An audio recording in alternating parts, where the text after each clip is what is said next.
Matius 28 ayat 11 sampai dengan ayat yang ke-15. Adik-adik, cerita kita malam hari ini masih berhubungan dengan kebangkitan Yesus, ya. Ketika Tuhan Yesus bangkit dari kematian, berarti maut telah dikalahkan, ya. Iblis tidak berkuasa lagi, dan ada harapan bagi kita orang percaya untuk memperoleh kehidupan yang kekal.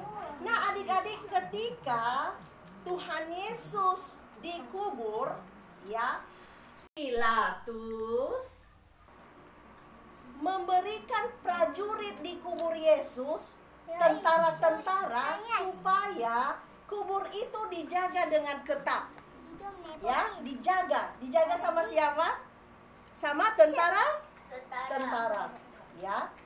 Nah, pada saat itu adik-adik, ketika pagi minggu itu 3 hari setelah kematian Yesus, maka yang terjadi apa? Malaikat tiba-tiba menggulingkan batu itu dan kuburan itu terbuka. Dan ketika mereka melihat di dalam, tubuh Yesus sudah tidak ada lagi, adik-adik. Dan tentara ini menjadi saksi sebenarnya, ya. Iya, saksi hidup. Mereka melihat sendiri dengan mata mereka bahwa memang Yesus itu adalah benar-benar Tuhan. Bukan manusia biasa, tapi dia adalah Tuhan. Buktinya lihat. Vano, coba kamu lihat, tentara kaget kan? Ya, kaget kan, Felix? Ya, Felix. Kamu lihat kan, tentara sangat kaget ketika mereka melihat bahwa ada malaikat Tuhan. Nah, jadi apa yang terjadi, adik-adik? Sebelumnya, ya, di cerita pasal 27 yang terjadi adalah para tentara ini mereka tidak bisa berkata apa-apa karena sesuatu yang sangat luar biasa terjadi. Ya, terjadi gempa bumi, kemudian batu yang sebagai penutup kubur itu bergeser, ya. Dan itu sangat luar biasa. Kamu tahu apa yang terjadi selanjutnya? Jessie, kamu tahu apa yang terjadi selanjutnya? Yang terjadi adalah para prajurit ini mereka berlari ke kota. Mereka mau bertemu dengan siapa, ya? Kenapa mereka berlari pergi ke kota? Siapa yang mereka temui? Mereka mau menemui mahkamah agama, adik-adik. Kamu tahu mahkamah agama itu siapa? Mereka itu adalah hakim pada saat itu. Ya, hakim itu adalah seseorang yang harus mengatakan bahwa itu benar kalau benar, kalau salah, salah. Nah, jadi mereka berlari, adik-adik. Itu semacam hakim sekarang. Jadi mereka yang menentukan sebuah keputusan itu benar atau salah. Nah, ketika prajurit ini datang kepada mereka di kota, dan mereka berkata, masa sih? Udahlah, kami mau memberikan uang sama kalian. Memberi uang, tapi jangan kasih tahu, ya, kalau Yesus itu benar-benar Tuhan. Jangan, ya. Nah, jadi mahkamah agama itu memberikan sejumlah uang, ya, ditulis dalam Alkitab yang sudah kita baca tadi. Mereka memberikan uang kepada kepada para tentara itu, sejumlah uang sangat banyak, adik-adik. Nah, berarti masa itu sudah ada masalah suap menyuap, ya, pada masa itu, ya. Dan itu sampai sekarang, ya, suap menyuap. Itu bagus nggak? Tidak. Berbohong, kan? Mahkamah agama menyuruh tentara itu untuk berbohong. Berbohong itu bagus nggak, Anang? Tidak. Kalau seandainya itu benar, Tuhan telah bangkit dan mereka telah melihat malaikat, ya harus mengatakan bahwa itu benar. Tidak boleh boleh berbohong. Siapa di sini yang suka berbohong? Siapa di sini yang suka berbohong? Ayo lo, ya udah angkat tangan, hebat, ya hebat.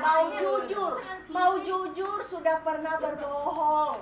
Tapi kamu harus tahu, ya sayang udah turun tangannya.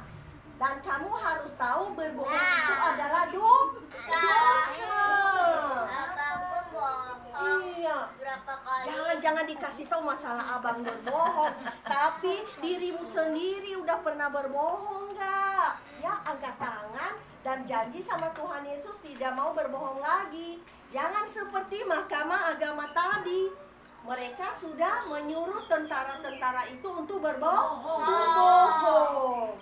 Nah, dan adik-adik tahu nggak?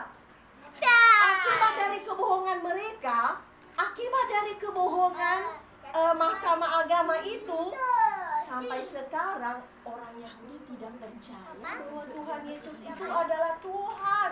Berarti ada akibat dari kebohongan yang telah mereka lakukan. Jadi adik-adik, hari ini kalau kamu sudah pernah berbohong sekali, ya, sekali dan tidak mau berubah, besok berbohong lagi.